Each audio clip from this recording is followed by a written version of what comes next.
اسی طرح کبیرہ گناہوں میں سے ایک گناہ ہے الاستہزاء بالدین، یعنی شرعی احکامات کا مذاق کرنا۔ شرعی احکامات کا مذاق کرنا یہ بھی کبیرہ گناہوں میں سے۔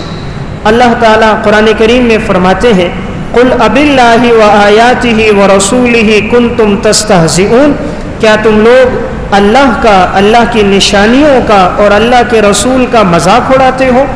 لا تعتذروا، بہانے مت بناؤ، قد کفرتم بعد ایمانکم، یقیناً تم لوگوں نے ایمان کے بعد کفر کر دیا۔ تو ہمیں اس بات سے روکا گیا ہے کہ کوئی آدمی شریعت کے کسی حکم کا مذاق نہ اڑائے۔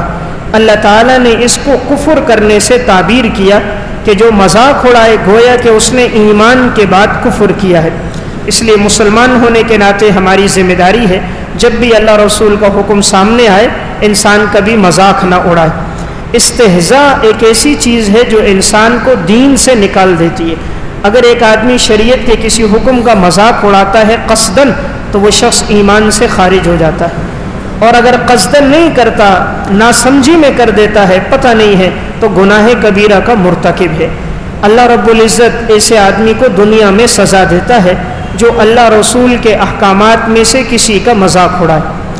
امام نووی رحمہ اللہ کی کتاب ہے بستان العارفین، اس میں انہوں نے ایک واقعہ نقل کیا کہ ایک محدث نے یہ حدیث بیان کی کہ آپ صلی اللہ علیہ وسلم نے فرمایا اذا استيقظ احدكم من منامه فلا يغمسن يده في الاناء، جب تم میں سے کوئی آدمی بیدار ہو تو وہ اپنا ہاتھ برتن میں داخل نہ کرے یہاں تک کہ اپنے ہاتھ کو 3 مرتبہ دھو لے، فإنه لا يدري أين باتت يده، اس لیے کہ اسے معلوم نہیں کہ اس کے ہاتھ نے رات کہاں گزاری ہے۔ یعنی حضور نے ہمیں ایک ادب سکھایا کہ جب صبح اٹھو تو ایک دم برتن میں ہاتھ داخل نہ کرو، بلکہ کسی برتن سے پانی لے کر ہاتھوں کو دھو لو اور پھر اپنے ہاتھوں کو برتن میں داخل کر کے پانی لو۔ اب جب یہ بات بیان ہوئی تو ایک شخص درس میں بیٹھا تھا، معتزلی تھا، اس نے شریعت کے اس حکم کا مذاق اڑایا اور وہ کہنے لگا مجھے معلوم ہے کہ میرا ہاتھ رات جو گزارتا ہے وہ میرے پاخانے کی جگہ میں گزارتا ہے۔ یعنی قصداً اس نے یہ بات کہی، سب کے سامنے حدیث کا مذاق کیا۔ جب یہ شخص رات کو سو گیا، امام نووی لکھتے ہیں صبح جب اٹھا تو اس کے دونوں ہاتھ کلائیوں تک اس کے پاخانے کے راستے میں داخل ہو چکے تھے۔ دونوں ہاتھ کلائیوں تک اس کے پاخانے کے راستے میں داخل ہو گئے کہ اس نے حدیث کا مذاق اڑایا تو اللہ تعالیٰ نے اس کو دنیا میں سزا دے دی۔ اس لیے حکم یہ ہو رہا ہے کہ دین کے کسی حکم کا مذاق نہ اڑایا جائے، خصوصاً آپ صلی اللہ علیہ وسلم کے ارشادات کا۔ تو اس نے مذاق یہ کیا کہ مجھے معلوم ہے کہ میرا ہاتھ رات پاخانے کے راستے میں گزارتا ہے، تو اللہ تعالیٰ نے فوراً اس کو اس پر سزا دے دی۔ امام نووی رحمہ اللہ نے ایک واقعہ لکھا کہ یہ بالکل صحیح حدیث ہے۔ آپ صلی اللہ علیہ وسلم نے فرمایا ہے کہ جہاں سے طالب علم گزرتے ہیں تو فرشتے ان کے پاؤں کے نیچے پر بچھاتے۔ تو ایک شخص نے یہ روایت سنی، بجائے عمل کرنے کے اس نے مذاق کے انداز میں کہا کہ میں ایسے جوتے پہنوں گا جس کے نیچے میں کیلیں لگاؤں گا، اور نوکیلی کیلیں لگا کر جہاں سے طالب علم گزریں گے میں جان بوجھ کے ماروں گا تاکہ ان کے پروں کو توڑ دوں۔ اب طلبہ کی ایک جماعت وہاں سے گزری تو اس نے نوکیلے جوتے پہنے ہوئے تھے اور اس نے زور سے اپنا پاؤں مارا اور ہنستے ہوئے کہنے لگا میں نے فرشتے کا پر توڑ دیا۔ پر کیا ٹوٹنا تھا، اللہ نے اس کے دونوں پاؤں کو شل کر دیا۔ موت تک اس کے پاؤں سے اللہ نے طاقت اٹھا لی، چلنے پھرنے کے قابل نہیں تھا، کروٹ نہیں بدل سکتا تھا، بستر پہ محتاج ہو کے مرا۔ تو اللہ نے اس کو یہ سزا دی کہ اس نے حضور کے ارشاد کا مذاق اڑایا۔ اس لیے آپ صلی اللہ علیہ وسلم کا جو بھی حکم سامنے آئے انسان کو عمل کرنا چاہیے، کبھی حضور کے فرمان کا مذاق نہیں اڑانا چاہیے، اس سے بچنا چاہیے۔ مذاق اڑانے والا اگر کبھی کوئی محدث ہو اللہ تعالیٰ اسے بھی سزا دیتا ہے۔ اللہ کا یہ رشتہ کسی سے نہیں ہے کہ یہ محدث ہے یا عالم ہے وہ مذاق اڑائے تو جائز، کوئی عام آدمی اڑائے تو ناجائز نہیں۔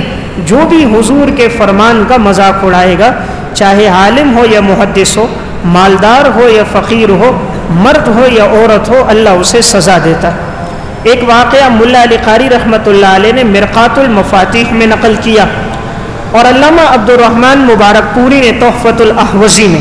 واقعہ یہ تھا کہ یہ صحیح حدیث ہے، آپ صلی اللہ علیہ وسلم نے فرمایا ہے کہ تم امام سے پہلے سر مت اٹھایا کرو، کہیں ایسا نہ ہو اللہ تعالیٰ تمہارے سر کو گدھے کی صورت میں مسخ نہ کر دے۔ آپ صلی اللہ علیہ وسلم نے اس سے روکا ہے، امام سے پہلے سر مت اٹھاؤ۔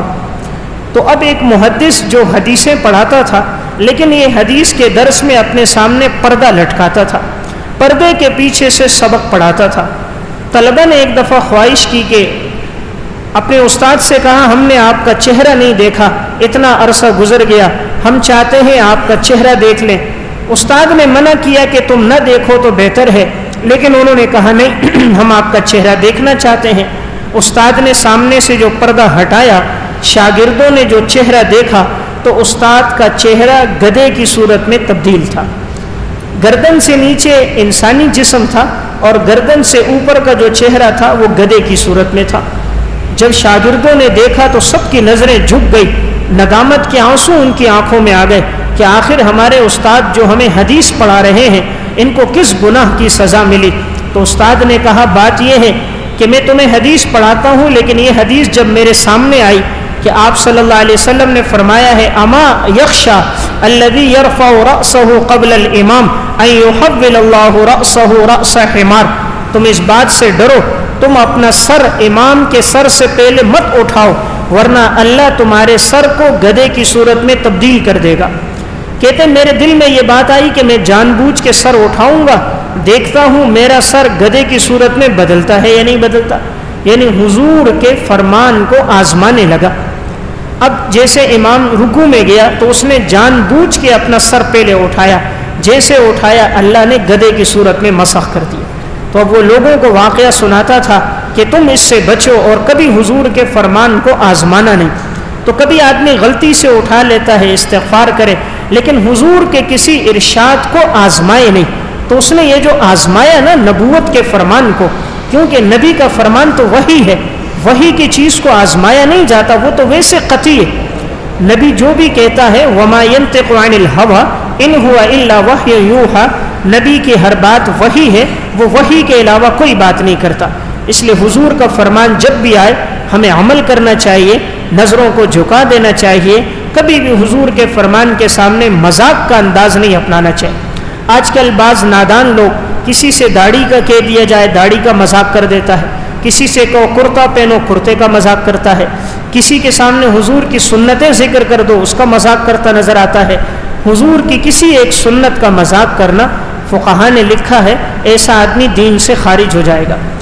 علامہ انور شاہ کشمیری اکفار الملحدین میں لکھتے ہیں اگر ایک شخص مسواک نہیں کرتا گناہ گار ہے، اگر کبھی کرے گا ثواب ملے گا، اگر نہیں کر سکا کوئی حرج نہیں، لیکن اگر مذاق اڑا دیتا ہے مسواک کا تو شاہ صاحب لکھتے ہیں وہ شخص کافر ہو جائے گا، اس لیے کہ اس نے نبوت کے فرمان کا مذاق اڑایا۔ اس لیے اس بات سے بچنا چاہیے، آپ کا جو بھی فرمان ہو عمل کریں، اگر کسی سنت پہ عمل نہیں کر سکتے تو یہ دعا کریں کہ اللہ مجھے توفیق دے، یہ نہیں کہ جو عمل کر رہے ہیں ان کا مذاق اڑائیں۔ اب یہ صحیح حدیث ہے، آپ صلی اللہ علیہ وسلم نے فرمایا کہ جو شخص آذان کی آواز سنے فجر کی نماز میں اور وہ نماز کے لیے نہ آئے تو شیطان اس کے کانوں میں پیشاب کرتا ہے۔ ایک شخص فجر کی آذان کی آواز سنتا ہے اور قصداً نماز کے لیے نہیں آتا تو آپ نے فرمایا کہ شیطان اس کے کانوں میں پیشاب کرتا ہے۔ تو ایک شخص نے کہا کہ میں جان بوجھ کے دیکھوں گا کہ یہ پیشاب ہوتا بھی ہے یا نہیں ہوتا۔ اب وہ صبح آذان کی آواز اس نے سنی، اٹھ گیا، اب مسجد نہیں گیا اور جان بوجھ کے اس نے اپنی انگلی لی اور اپنے کانوں میں مار رہا تھا کہ یہ پیشاب ہوتا ہے یا نہیں ہوتا، یہ ویسے نبی کہتا ہے۔ تو نبوت کے فرمان کو آزمانے کے لیے اس نے اپنی انگلی کو اپنے کانوں میں مارنے لگا کہ پیشاب کہاں ہے، تو اللہ نے موت تک اس کا پیشاب اس کے کانوں سے جاری کر دیا۔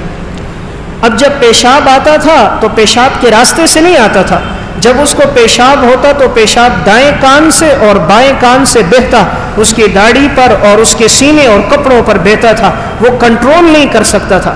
کسی مجلس میں ہوتا اچانک پیشاب بہنا شروع ہو جاتا۔